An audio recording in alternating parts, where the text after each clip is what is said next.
Okay, so this is a requested video on the different stages of a narcissistic relationship, but with focus on the idealization stage. So all narcissistic relationships follow a very set course. It's idealize, devalue, discard. Now, with that said, that devalue stage may or may not be obvious. The victim might experience name calling and insults and put downs, little jabs. It could be the devalue stage could involve physical abuse. There's kind of that whole spectrum there. My situation is I didn't have really a devalue stage done to my face. It was done behind my back. So my relationship to me went from fairy tale to Lifetime TV movie very quickly. I did not see it coming. But so all narcissistic relationships have a very, I will say, they all have those three stages. The devalue one can be done to your face or behind your back. The idealization stage, again, like anything else in life, there's this whole spectrum. But some of the elements that are involved in the idealization stage, they're found in my Red Flags of a Narcissist series. I'll put a link down here below. It's really red flags 1 through 6. You could also add in there red flag number 9 and red flag number 17. So I'll go through those red flags real quick. Red flag number 1 is love bombing. Number 2 is rushing intimacy. Number 3 is a good listener. Number 4 is mirroring. Number 5 is charming. Number 6 is unusual amount of crazy people in their past. Number 9 is hypersexuality. Number 17 is they get you to introspect. So it starts off with the love bombing. This is where they're showering their victim with constant communication, constant compliments. Again, it's a spectrum. When I was going through this, I didn't really have that. And in any normal relationship, there's a lot of these initial kind of first 6, 7 flags, minus the get you to introspect, those first initial flags that are part of kind of a normal relationship. So it's very hard to sort out what is a narcissistic relationship and what is like a normal process of falling in love. Probably the best way to tell is narcissists move very, very fast. So it starts off with this love bombing. It's generally, texting and phone calls and these kinds of things. Again, I didn't have it to like a red flag, troublesome degree with the 2 covert narcissists I dated. I did, however, have it. I dated a guy who was some sort of a hybrid between covert and overt. Dated him, I went on 3 dates with him a few months ago. And he was textbook love bombing me. I'd never seen anything like it. I really didn't think that it happened to such like a textbook degree. It started off, again, we met online.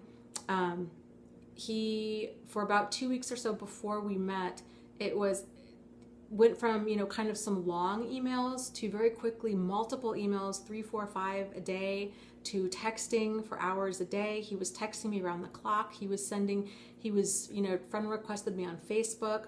He had basically nothing on his Facebook profile, so all he really wanted was access to mine. He was commenting on a bunch of pictures. He was like screenshotting them and then emailing me pictures of myself around the clock saying, I really like this picture. My spidey sense was going off with that. It was just too much. I could do nothing wrong. Everything about me was just, in his eyes, absolutely amazing. We would Skype back and forth, and, even if I got back from the gym and I was sweaty and gross and my hair was crazy, and he would say, you look so beautiful. So it's like he'd go out of his way at times where I might have been a little insecure about how I looked or whatever. He'd go out of his way to reassure me, like, look, I think you're so beautiful even when you're at your worst, kind of a thing. He had told me that I looked like an angel. It was just laying it on so thick. I was trying to slow things down because it was really weirding me out. And I have other things to do. Like I do a lot of I go to yoga, I go to the gym, I work 2 jobs. Like I am busy. So I couldn't spend all this time talking to him on the phone that he wanted. And, he didn't like that at all. He wanted me to call him right when I got out of work. And then we would talk for like an hour and a half. And then he wanted me to call him before I went to bed, and we talked for like another hour and a half. And then it was texting me first thing in the morning. It was too much. So then the goal with a love bombing is to get the victim to really become used to all of that flattery and all of that communication.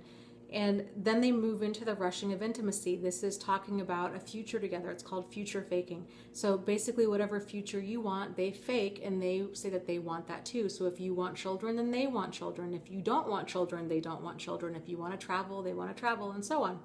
So the rushing intimacy, they want to move in together very soon. They're quick to say, I love you. This happens, the I love you part really happens probably within the first 2 weeks. It's they're backing up this intimacy with amazing sex a lot of the time. They are pushing sex to happen the first or second or third time you go out with them. It's not uncommon for victims to feel like that's the most amazing sex they've ever had in their life. So that, again, it reinforces this kind of soulmate connection that they have with their narcissist. And they tend to be very, very good at sex. But it's just the tool. It's how they're conning their victims, because they're basically putting on this performance. That's why they're so good. Being a good listener, they're going to want to hear everything about you. They want to know your hopes and your dreams and your fears and all about your ex-husband and your job and your kids and all of these things. They're not wanting to know this because they care. They want to know this because they're busy extracting information. They're trying to find your vulnerabilities. They're trying to figure out what kind of person do you need them to be in order to give them access to your life. Again, this goes back to the rushing of intimacy. They want to get married. They want to move in. They want to combine bank accounts. That's a huge one. They want to combine cell phone plans. The victim is thinking about all of this, and they're probably thinking this person must be really serious, because who else would want to like commingle everything right off the bat? But the reality is they're not serious. They don't care about us. It's just a con. They want to get you as tangled up in them as possible, so it's going to be hard for you to leave. So if they do discard you, which they probably will, it's going to be really hard for you to untangle things. It's a way for them to kind of keep you on the hook. So they're very charming. Of course, they've got to be very likable. They've got to be convincing in order for their manipulations to work. It's not uncommon for friends and family to think the victim's one of two things. Either that the victim is very, very fortunate that this person is a godsend, that they are the soulmate kind of connection for this victim, or that friends and family are going to be weirded out and they're going to be concerned, and their red flags, their spidey sense is going to be going off about this person, that it's just happening too quick. They're a little too good to be true. Mirroring, I think I talked about that, where everything you want, they want. They're reflecting back to you this ideal life that you want. Unusual amount of crazy people in their past. So now they're setting the stage of everybody else in their past has been some form of like crazy, bipolar, addict, alcoholic, abusive parent, neglectful spouse, somehow a really terrible person. Of course, this makes them look a lot better. This is the victim hero speak that they're so known for, because there's no accountability in any of their actions. So if you're listening to them talk, you can pick up on the fact that there is no insight as to why other relationships didn't work. If you were to listen to them tell it, it's all the other person's. They're a victim of this other person. Hypersexuality I went over. Probably another big thing is that get you to introspect. So a lot of victims during this love bombing, during this whirlwind, that's another way to describe this beginning of a narcissistic relationship. It is an absolute whirlwind. Victims they find themselves questioning things. Is this behavior normal? Are we moving too fast? Do I have issues with trust? Do I have issues with men? Do I have, are my friends valid in this? Can he be laying it on too thick? Is he laying it on too thick? Is this what love is supposed to be like? You're asking yourself all of these questions. You're kind of doubting somewhere deep down inside of you. You're having your reservations about this person and this relationship, but maybe you're suppressing it, thinking, it's just, you don't want to mess it up because it's so good it's the best thing that's ever happened to you. So you're probably going to justify a lot of those hesitations and red flags that you're seeing. You're going to brush them away because this person's words and initially their actions during this idealization phase really line up. They are rock solid. So down the road, when this devalue stage happens, that's when you're going to start seeing that breaking apart. There's actions over here and the words are over here. These two do not ever again seem to line up. So you're finding during that devalue stage that here is the person who's the youth minister of their church, and yet they're cheating on you with people from the congregation, or Again, they're the minister of the church and they're stealing from the congregation. They're doing, their words don't add up with their actions. This might not be visible at first. And again, this is a spectrum. So just because you might not be experiencing this exactly like I'm describing it doesn't mean that you're not with a narcissist. It doesn't mean that you weren't in a narcissistic relationship. It just means that different red flags apply to different narcissists in a spectrum. You know, so that is really the idealization stage. You know, the devalue, it's the insults, it's the put downs, it's the nitpicking, it's the being critical. It can also escalate to more physical forms of abuse.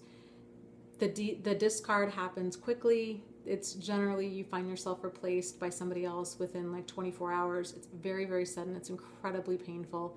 After the discard stage, and of course this is because they view us as sources of supply, right? A source of supply is anybody that provides a narcissist with any type of, you know, food, clothing, sex, shelter, money, status, public image.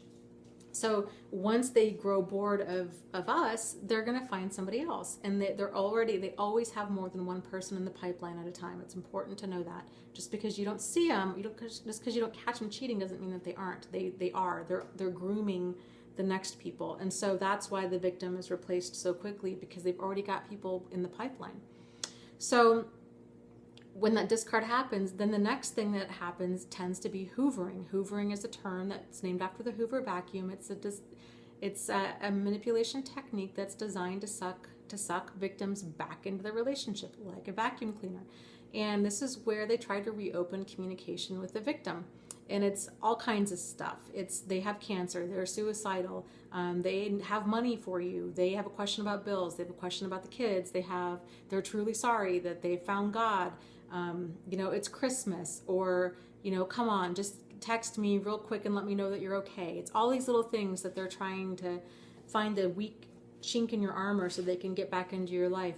If you let them back in your life, this is when that love bombing starts again, that idealization phase starts again, right? And so again, but it's to a lesser degree, because now, and this is also called dosing. So instead of the full out love bombing, they don't have to like totally convince you again. They just have to give you a small dose of that love bombing, enough to where you are hooked again and you're back into the relationship. So that's more of the idealization phase. You know, again, I would really say one of the biggest red flags of a narcissist is if you are finding yourself questioning them, you're questioning their behavior, you're going to Google, you're talking to your friends about it, you're journaling it, you're trying to make sense of something, you're not quite sure what's off, but you can't quite put your finger on it, but something's off, and you're afraid that maybe they're too good to be true, you can't tell if they're sincere or not, you can't really tell what their motives are. That's a great sign. Normal people don't have this effect on you, right? Think about how you've been in past relationships, assuming that it wasn't with another narcissist. How are you with your best friend? How are you with other people that you trust?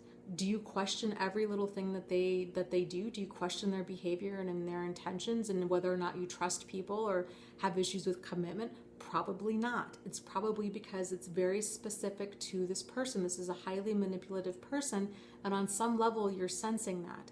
So go with your gut instinct. If that's one piece of advice I really could drive home in all these videos, go with your gut instinct. Both Steve and Jack, I knew something was off. I couldn't put my finger on it, and it blew up in my face. I've never met anybody, myself included, who's thought, I'm so glad I went against my gut instinct. Never, not once. Do not underestimate that gut instinct. So that's it for that video. If you have any other videos that you'd like to see, please let me know. As usual, if you have any questions, comments, concerns, frustrations, you would like some support, you just want to say hi, you can find me at my support group on Facebook. Will be down below, or my website, which is Narcissist Support. Again, my name is Dana, and hugs and love to you guys. Realize that you are not alone. You are not crazy. You will get through this, okay? I promise. So chat me up, and I will talk to you soon. Take care. Bye.